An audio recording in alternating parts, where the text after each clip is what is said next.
During the 1940s and 1950s, in the middle of the national baby boom and migration from the South, many African Americans came to Chicago seeking a better life and opportunity for their families. At that time, a better life meant a decent place to live and home ownership, and opportunity was defined as a quality education that would translate into better paying jobs and careers that would stabilize the community. In the 1950s, African Americans in Chicago were heavily controlled by political redlining tactics that prevented open housing.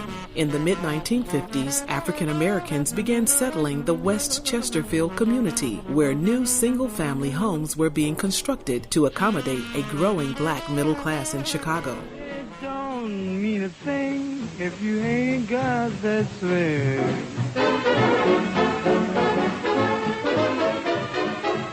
Due to the building of new homes in the area and the influx of more families, existing neighborhood elementary schools suffered from severe overcrowding. There were as many as 50 students in a class, with some students sharing desks. Schools operated in shifts, with older children going to school later in the day, while traditional white public schools averaged 15 to 20 students per class. Noticing this problem, several parents in the community, as well as the community at large, took it upon themselves to gather evidence and petition the Chicago Board of Education as well as the City of Chicago to build another neighborhood elementary school so that their children could acquire a quality education and achieve the American dream as well as any other American citizen. These parents wanted the best for their children and made great sacrifices to give us an upbringing that would encompass excellence, achievement, compassion, and charity. These neighborhood pioneers made sacrifices and communal contributions without public fanfare or recognition.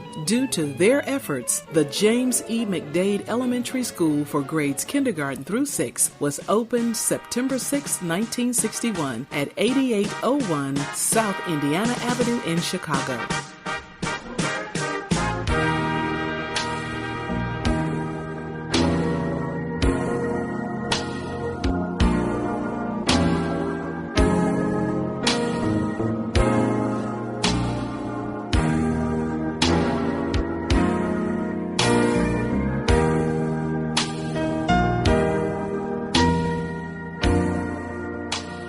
Here are some of the current events of 1961. John F. Kennedy was the 35th President of the United States. Alan Shepard was the first American to go into space. There was the Bay of Pigs invasion of Cuba. We had the creation of the Berlin Wall. There was the establishment of the Peace Corps. And Martin Luther King led the Civil Rights Movement.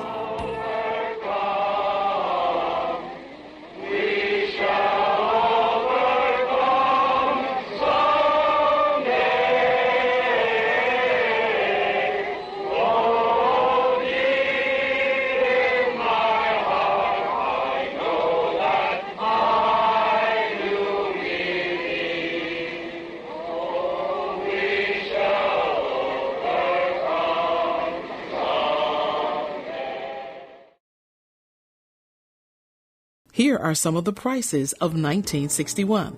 The average cost of a new home was $12,500. The average annual income was $5,315. The average cost of a new car was $2,850. The cost of a dozen of eggs was 30 cents. 1 pound of bacon was 67 cents. The cost of a hamburger at Dunkin' Burger was 12 cents. Popular films of the day were The Guns of Navarone, Breakfast at Tiffany's, 101 Dalmatians, and West Side Story. The popular songs of 1961 included Will You Still Love Me Tomorrow by the Shirelles. And I won't ask again. Will you still love me tomorrow? Will you still love me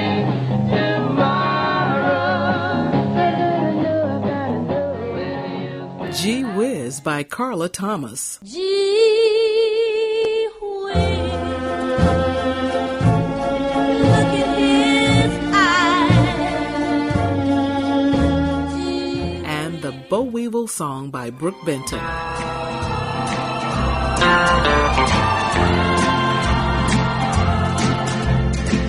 Let me tell you a story about a boll weevil. Now, Now, some of you may not know. The popular TV shows were Wagon Train,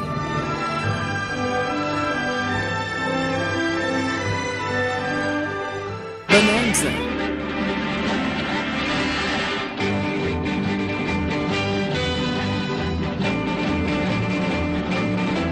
Gunsmoke,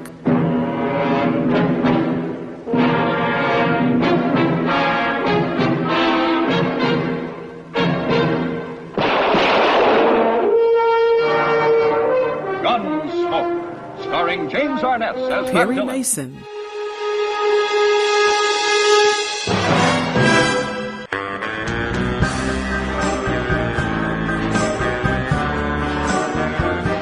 The Twilight Zone, and Mr. Ed. Horse is a horse, of course, and no one can talk to a horse, of course. That is, of course, unless the horse is the famous Mr. Ed.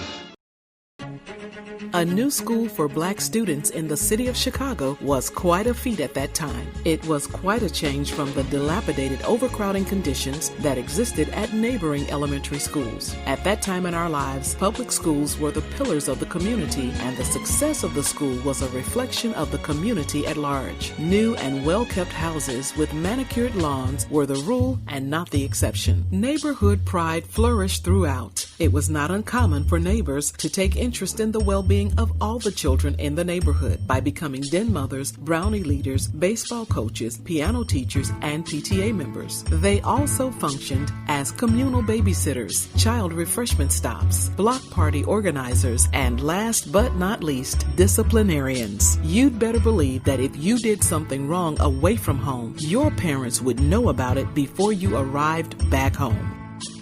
Angeline P. Caruso was the first principal of the school. Although of Italian descent, she grew up at 95th and Cottage Grove Avenue and was very conscientious in employing the best teachers she could find. The teachers at McDade not only taught us reading, writing, and arithmetic, they also taught us social skills and reinforced moral values established at home. They always expected the most and the best from us and instilled the foundation of confidence that is the core of being well-adjusted. On time, every day, motivated and ready to learn. I will strive for excellence in academics and exhibit good character at all times. I pledge to read daily, complete homework assignments, help my classmates, and respect myself and others. I will do my part to make McDade the best school in the USA. My name is Joyce Batson, and I use the P in there, my maiden name, Pulliam. Based on a story my mother told about some lady and what happened to her when her husband left and had another lady by the same name. And when they were dividing up the property, found some papers from the early days, and she put that initial in, and the judge said, "You're the one." So I used my initial P for my middle name, and I spell it Batson, and I usually explain to people it's like Batman, but it's the sun, Batson. I remember getting here in the fall of '66, and it was a very little quiet school. All classrooms were self-contained. I had signed up to come. A friend told me if you wanted, they were going to freeze transfers. You couldn't transfer after a certain date. You better put in, and I put it in for McDade because I live close in Michigan. When I looked up one day at the other school, and I won't name it, a notice came, "You are transferred." It shocked me in a meeting. But anyway, I'm happy. I've been here since '66. And at that time, it was 5th grade, very little quiet school. The principal was, at that time, Dr. Zanzitis. And as I mentioned to you earlier, Mrs. Melendez was the secretary, and she was her own personality kept a lot of things going. But she remembered the earliest principal, Dr. Angeline Caruso, and she would often say, Angie said on Wednesdays, drop everything and put these bulletins up. And I found a feast of knowledge in those bulletins. I took many of their courses. They were free, 1 credit hour or 2 credits, but I have a stack of them. That just anything that just appealed to me, so it always enhanced what I was doing. Eventually we got a principal Mr. Ruffin, who later became a doctor, Ruffin, and he broke the classes up into subjects. So Miss Ramey had the math, and Miss McElroy had something, I can't remember. I had language arts. Mrs. Holland, I don't know if you remember her. My mind crossed her recently. And the lady you mentioned to me earlier, who liked the... Oh, Mrs. Alexander. Alexander, I think she was in the classroom. I can't remember what she taught, but we had a wonderful combination of people. And I can't remember, Miss Jackson on the other side, Miss Patton was the librarian, and eventually she did library, and I believe it was computer, if I'm not mistaken. Miss Schaefer, do you remember Miss Schaefer? Mr. Bornick. Yeah, Mr. Bornick. But as the year I came, which was about 1970, that wasn't when I came. When I did come, it was a Mr. Smith who took that room that was 6th grade. Yes. And he had a daughter here, Rudy Smith. He was a very personal, just personable person. And anyway, I forgot his major subject, but we just kind of melded, gelled, whatever you want to call it, together. What was your general impression of the students at McDade during those years? Well, what I thought about them was what their parents thought about them. They were highly middle-class people, and they were challenging to us. I remember a group that wanted a meeting, and they wanted a little more. And once the children left and went elsewhere, they realized that they had gotten it, but it just seemed simple to them what we were doing. We were giving them really strong basics. And some people wanted, say, algebra and things like that. By now we had a different math teacher, and she was testing math facts every so often. You challenge you on your facts, and so they were pushing to get something higher. And I told some people, calm down. I said, when the tests come, they score high. They were getting it. You have to have those facts to finish that test. If you haven't got them and you're counting on your fingers, it slows you down, you miss something. And so those were the kinds of things that I remember related to that. Any contact with any of your former students?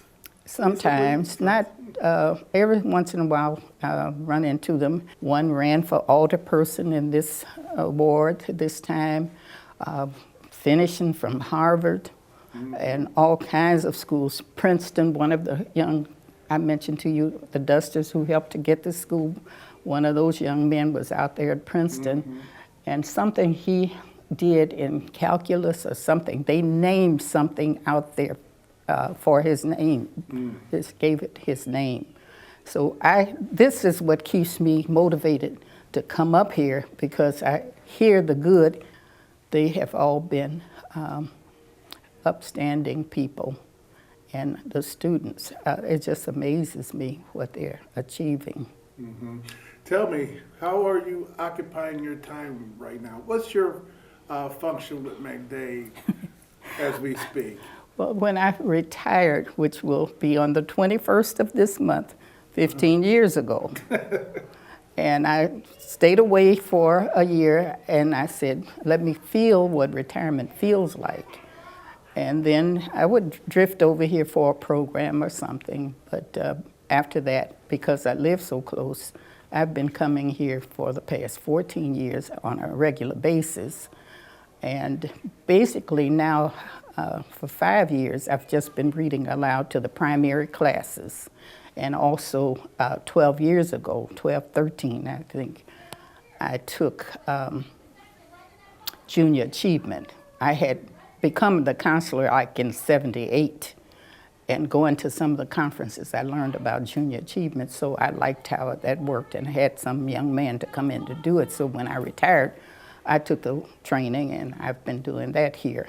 in the primary grades.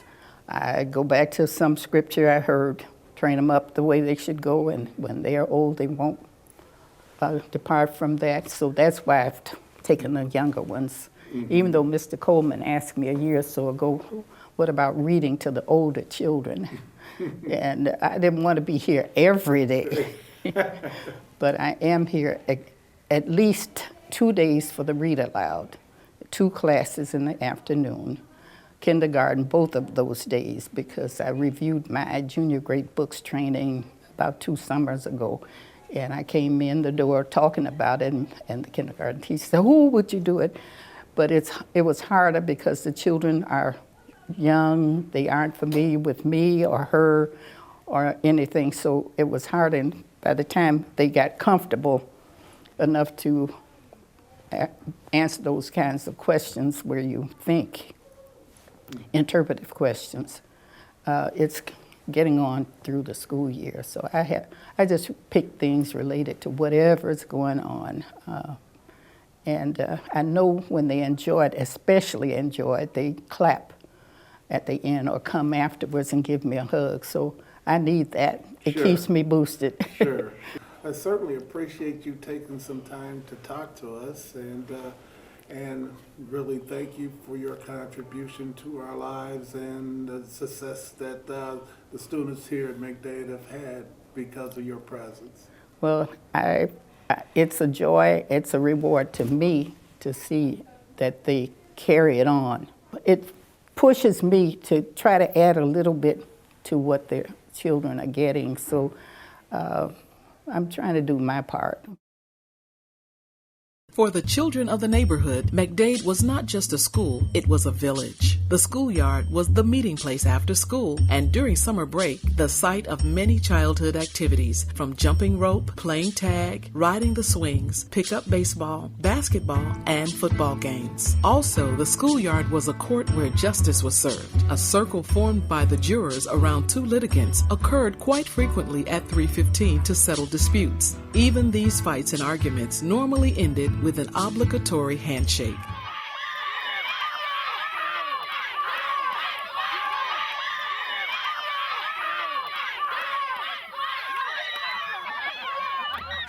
In general, most of us have great memories of this time in our life. Sure, we've had some negative experiences, but as we later learned, that's life. But as a whole, we're blessed to have been raised in the haven we had, given who we are and what our parents had to overcome as a people. As a whole in our society, the relevance and importance of the elementary school is woefully neglected in celebration. We have high school and college reunions and other social functions to commemorate achievement. But who and what got us there? Where did it all start? What pointed us in the right direction? Where did we learn fair play, getting along with others, and other essential social and academic skills? It was the elementary school. Out of McDade, we have individuals around the country and world making contributions to society as doctors, lawyers, accountants, civil servants, educators, entertainers, writers, ministers, entrepreneurs, and various other endeavors, too many to name. Today, we the students that were at McDade when it opened are at a point in our lives to make the circle of life complete by giving tribute and celebrating the successes achieved, and by reuniting and sharing with those with whom we have a rooted common bond. This celebration is not only for those who were there when it opened, but also for those who attended and reaped the benefits of its existence. Also, this celebration is to say thank you to the many parents, teachers, and neighbors, some of whom are no longer with us, for your vision, inspiration, sacrifice, and protection along this journey called life. Your hands together and your arms together and give me some of that soul clap. Today, we live in a world where true community is fragmented due to changes in life's mobility. However, all of us who attended this school in its earlier years understand what true community is all about. Let us not forget and continue to pass on to our children, grandchildren, and communities where we now live the spirit of the McDade Village.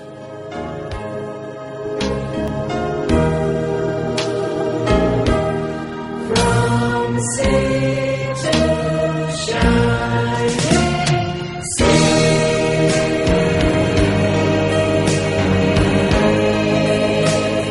Shine.